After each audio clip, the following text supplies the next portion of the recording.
A paz do Senhor, meus irmãos, gente boa de Deus, que Deus abençoe a todos vocês.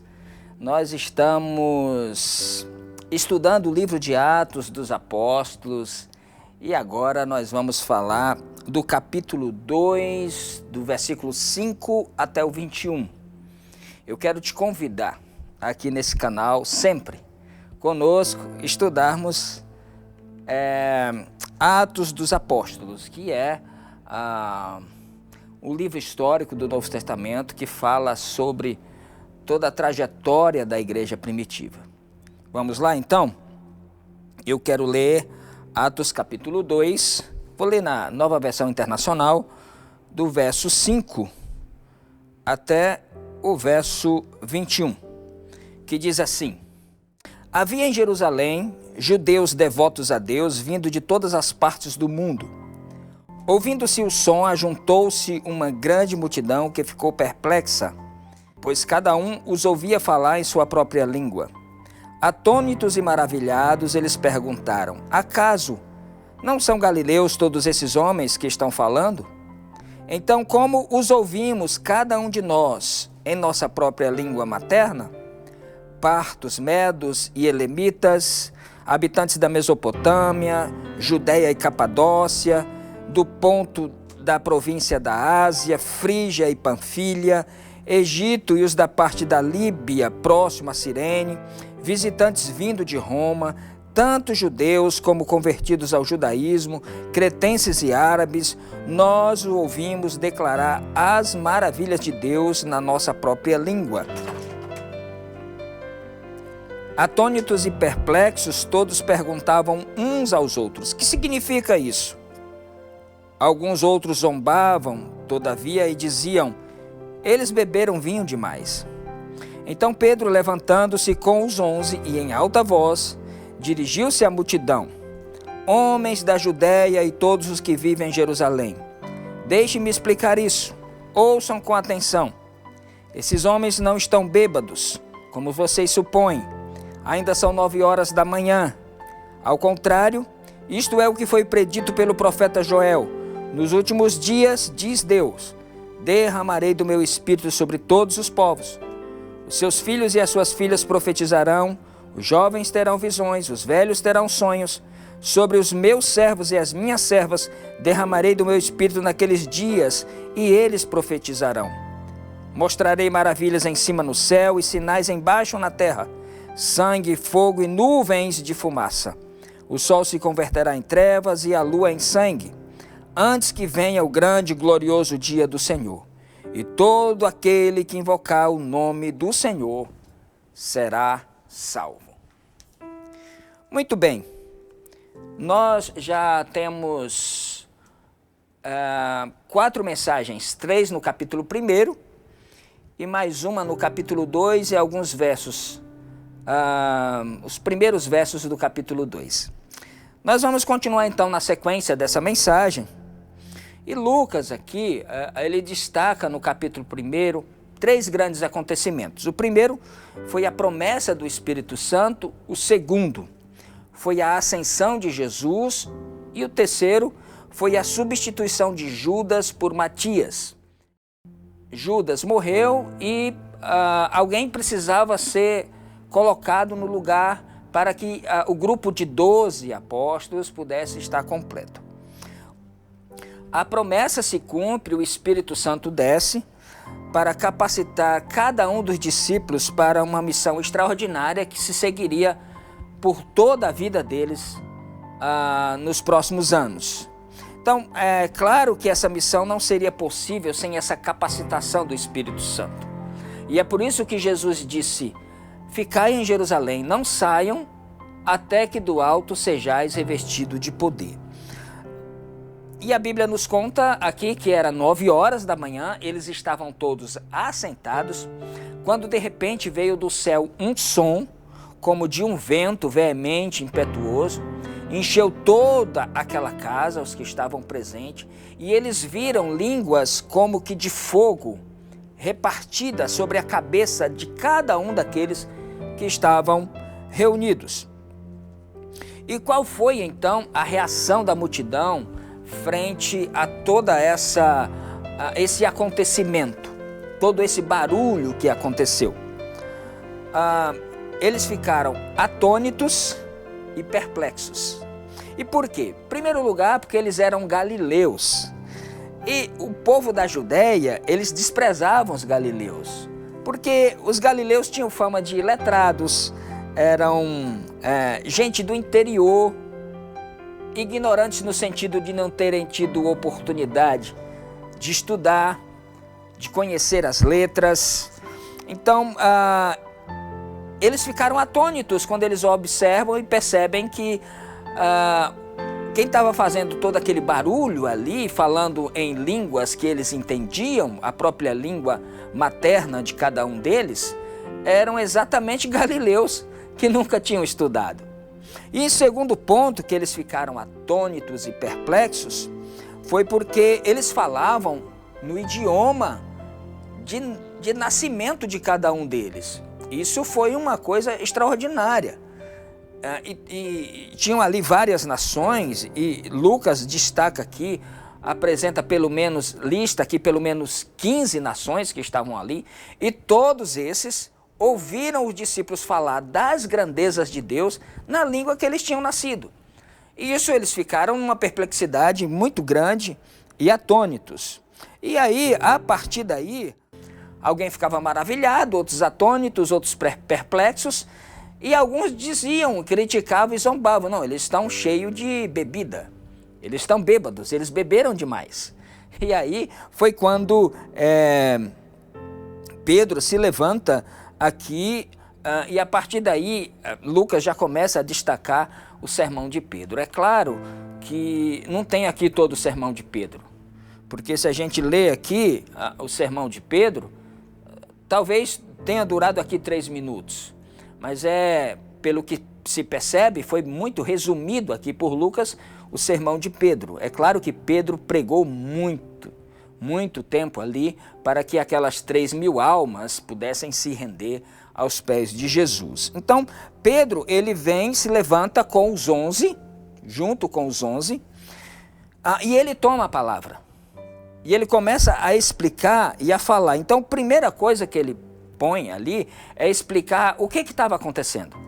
Porque diante de tudo aquilo, os discípulos olham, a multidão olha para os discípulos, olha para aqueles 120 que estavam ali perplexos, e eles dizem assim: o que quer dizer isso? E Pedro, percebendo que eles não estavam entendendo muita coisa, ele se levanta e começa a explicar. Ele diz: olha, gente, aqui não tem ninguém bêbado. Primeiro porque são 9 horas da manhã. E dentro da cultura judaica não tinha costume de beber pela manhã. Ninguém bebia vinho, ninguém se embriagava pela manhã. Falou: gente, aí já está descartado. São 9 horas da manhã, ninguém está aqui bêbado, ninguém bebeu nada até agora.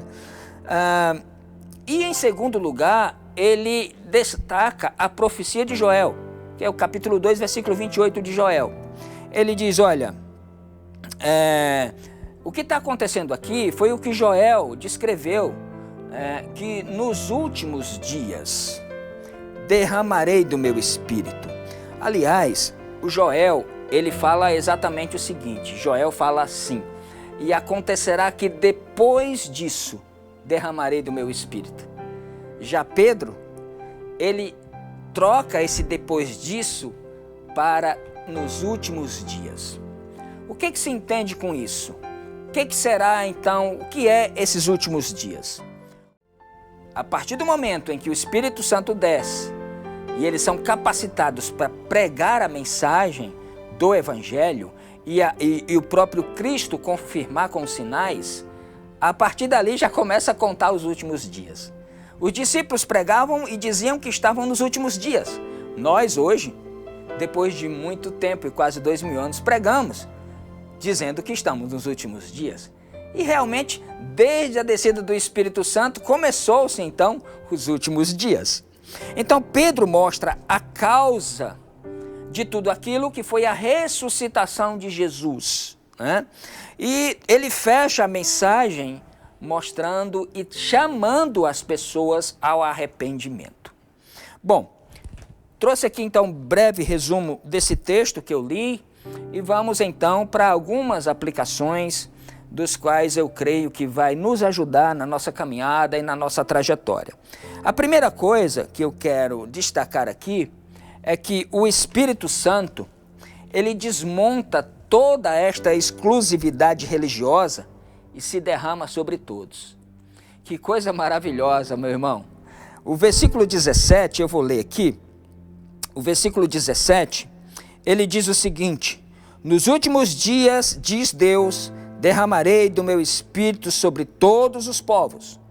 Ou seja, o que Pedro está destacando aqui é que aquela exclusividade religiosa que girava em torno dos judeus, que eles tinham ali todos os gentios como pessoas totalmente distantes e não merecedores desse plano salvífico que viria através do Messias, foi totalmente descartada, porque o Espírito vem, o Espírito se derrama sobre toda a carne, sobre todas as pessoas. E eu costumo dizer, aonde tiver um coração descomplicado, aonde tiver uma mente aberta, ali estará a presença de Deus.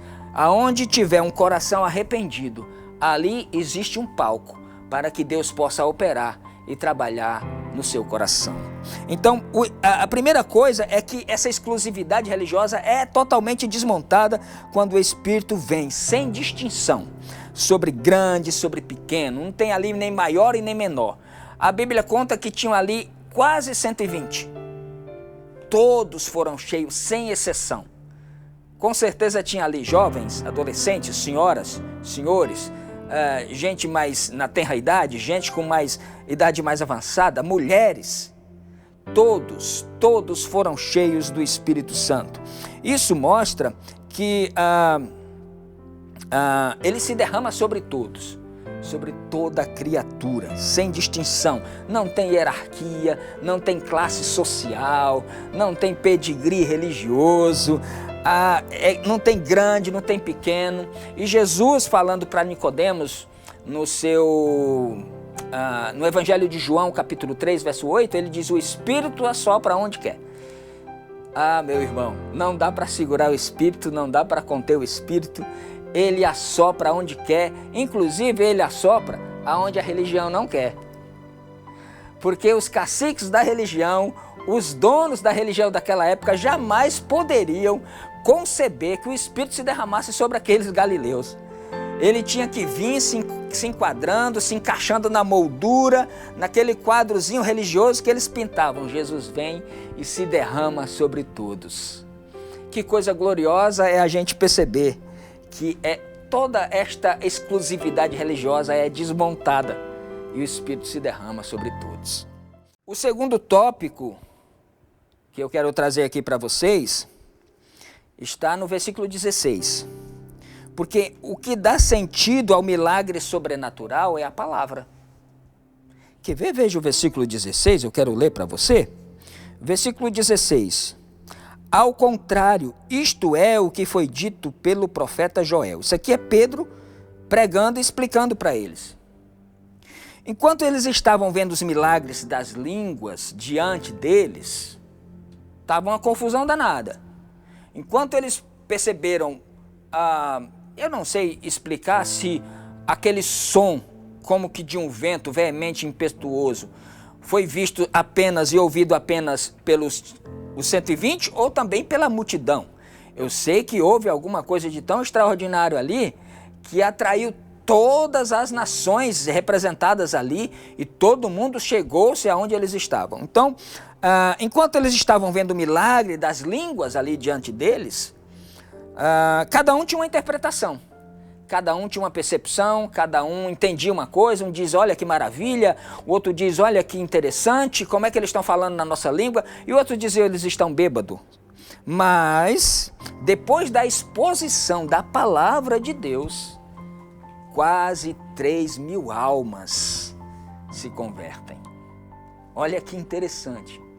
Muitas vezes a gente fica achando que o milagre em si tem esse poder. O milagre tem um poder arrebatador, de trazer a atenção da pessoa, de atrair a pessoa, mas quem converte o coração é a exposição da palavra de Deus. Então, o que dá sentido ao milagre sobrenatural é a palavra de Deus.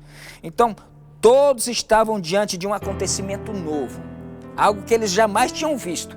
Nem as nações, nem o povo de Israel, nem mesmo os discípulos tinham vivenciado ou presenciado aquilo. Era algo totalmente novo. Mas quem traz base doutrinária para a veracidade dos fatos são as Escrituras. Eles estavam diante de algo novo, mas Pedro se levanta e traz as Escrituras para embasar aquilo que estava acontecendo. Você percebe que não existe nenhuma outra forma de fundamentação da fé cristã se não for pela palavra de Deus, se não for pelas Escrituras sagradas. Aliás, tudo na vida de Jesus, o seu nascimento, a sua vida, a sua trajetória, a sua morte, a sua ressurreição, consta nas Escrituras. E olha que não tinha o Novo Testamento. O Novo Testamento ainda seria escrito anos depois. Eles tinham parte do Antigo Testamento. E nem todos tinham isso. Mas quem estudava sabia que tudo aquilo que aconteceu com Jesus estava embasado nas Escrituras, nos escritos do Antigo Testamento. Então, você pode ver que é tão poderoso essa questão da palavra, que Jesus, quando ele conversa com os discípulos no caminho de Emaús, que eles estão voltando para a aldeia totalmente desapontados e tristes por tudo que aconteceu, e Jesus se apresenta e vai caminhando com eles, aí Jesus chega para eles e pergunta: o que vocês estão falando? E eles mostram todas as questões e por que estão tristes, e Jesus chega e começa a falar das Escrituras. Jesus disse: ó nécios e tardos de coração.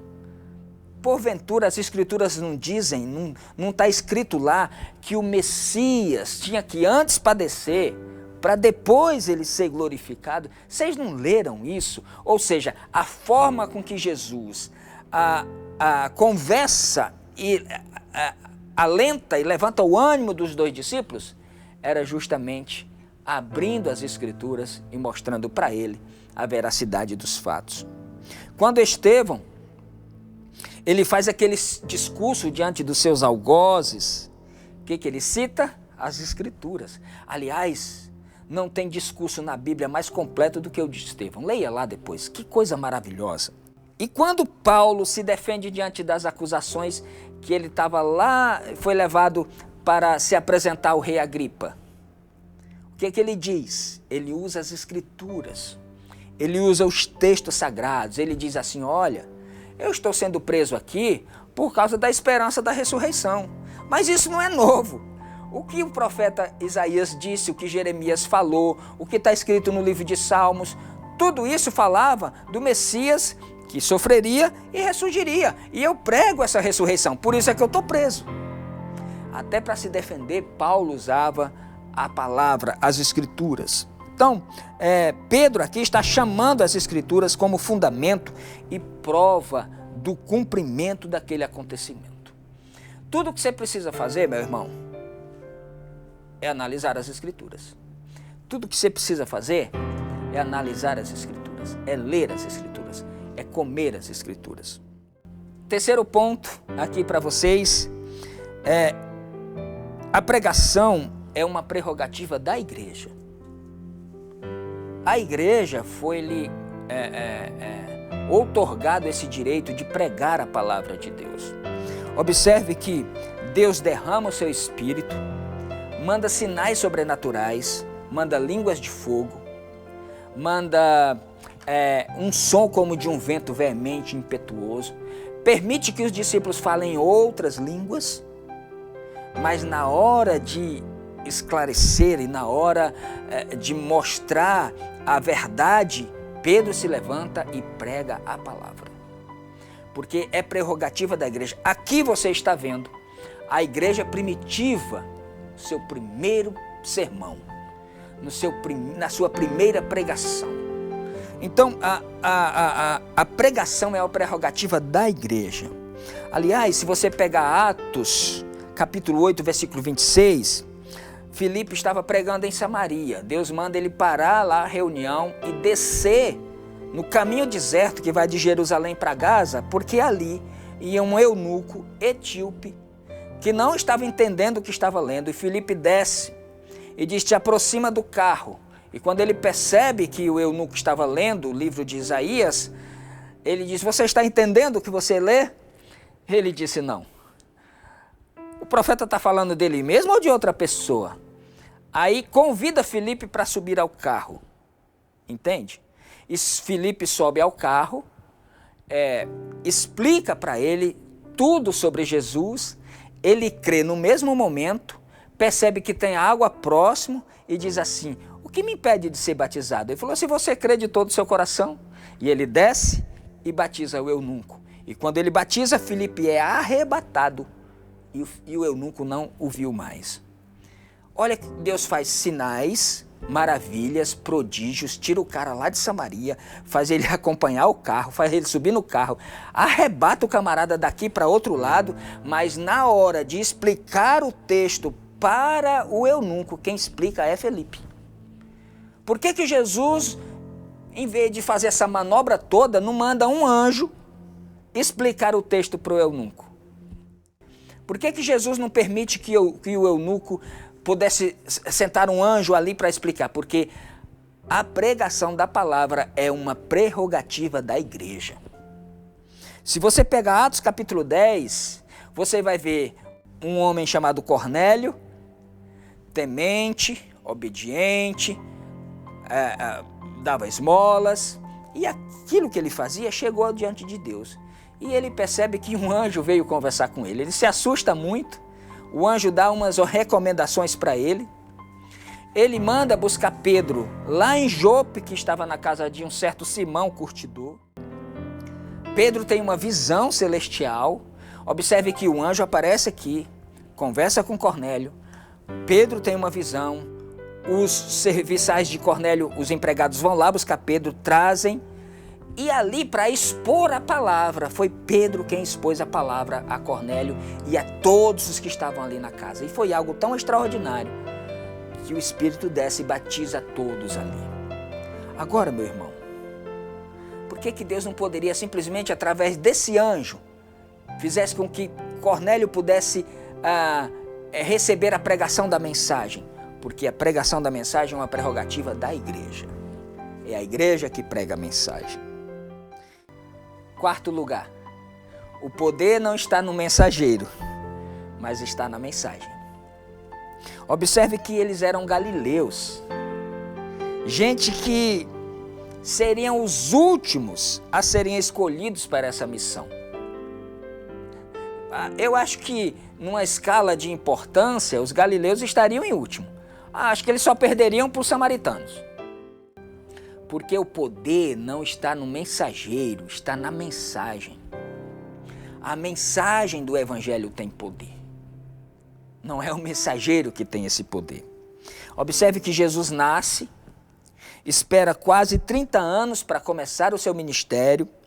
3 anos depois ele completa todo o seu ministério, morre, ressuscita, e o que ele consegue ajuntar na descida do Espírito Santo são apenas 120 pessoas.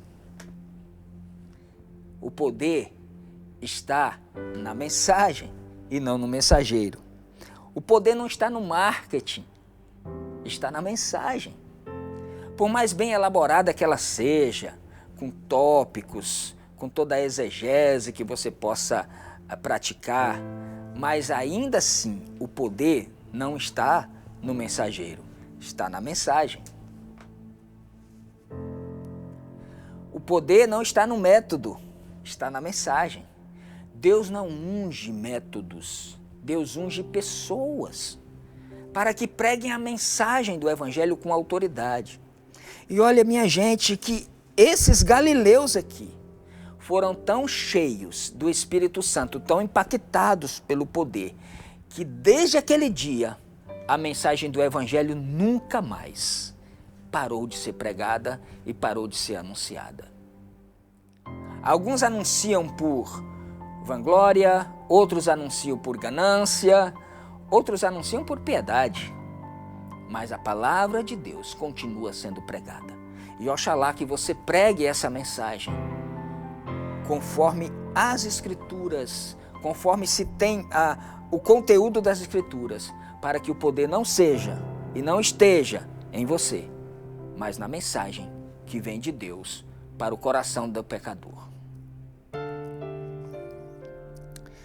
Quinto e último ponto, para nós encerrarmos: o Espírito não se derrama para criar um reino fora, mas dentro de cada um de nós. Olha, todo aquele modelo religioso, toda aquela engrenagem religiosa da época de Jesus, ela criava apenas um estereótipo. Ela criava apenas uma espiritualidade da epiderme, da pele, da superficialidade. Era uma espiritualidade de capa. Toda aquela engrenagem, toda aquela estrutura daquela época criava uma espiritualidade apenas da capa, que era aquela espiritualidade muito levada a sério pelos fariseus, das orações nas praças, das roupas com suas franjas bem elaboradas, das ofertas com o objetivo de alcançar aplausos, daquele jejum com a cara triste, que é para todo mundo saber que ele estava jejuando. Então, aquela espiritualidade da época, da religião, ela promovia isso. Mas com a descida do Espírito Santo e com a igreja primitiva, tudo aquilo não tinha mais significado nenhum, porque o reino de Deus não está fora, não é nada de visível, palpável. O reino de Deus não é comida, não é bebida. O reino de Deus não é estar por cima de tudo e de todos. O reino de Deus acontece dentro de cada um de nós. E foi o próprio Jesus quem disse isso, que o reino de Deus está dentro de cada um de nós. Então o Espírito não se derrama para criar uma espiritualidade que mais parece uma religião de matriz africana, com suas batucadas, com seus cacuetes. O que é isso? É um derramamento do Espírito? Às vezes percebe-se que estamos muito mais parecidos com as religiões de matriz africana do que com o culto, onde pessoas são levadas ao êxtase, caem, se desmaiam, falam coisas sem sentido. Isso é derramamento do Espírito. O reino que está se inaugurando aqui é um reino que se instala dentro de cada um de nós, que muda as estruturas, que muda o caráter, que muda o proceder, que muda toda a forma de pensar e de viver. O que acontece com uma pessoa que se encontra com esse reino? João Batista já dizia: arrependei-vos, porque está próximo o reino dos céus. Jesus chega e pelas areias das praias e pela Palestina ele pregava e dizia: o reino de Deus é aproximado de cada um de vocês. O reino está dentro de vocês. Se alguém disser está lá ou está acolá, não vá, porque o reino está dentro de vocês. Esta religião que muda só a capa, que muda o estereótipo, mas não muda dentro, não é o Evangelho. Pode ser bonita, pode ser saltitante, pode ser maravilhosa à vista de muita gente. Mas o reino de Deus é algo que acontece aqui dentro. É a palavra de Deus entrando em todas as dimensões da nossa alma e do nosso ser, e mudando estruturas, e mudando caráter, e transformando vidas, e moldando a pessoa, tirando totalmente aquela cultura mundana, tirando totalmente aquela cultura que outrora ele vivia conforme o curso deste mundo. Agora, ele não se amolda mais aos ditames do mundo. Agora ele tem um novo molde. Ele se amolda de acordo com Jesus. Que Deus abençoe a cada um de vocês. Estamos concluindo aqui mais uma pregação do livro de Atos. Prometo em breve estar retornando aqui com mais uma sequência de mensagens. Continuaremos exatamente do ponto que foi interrompido. Que Deus abençoe, minha gente. Que Deus abençoe, um forte abraço. E até lá, em nome de Jesus.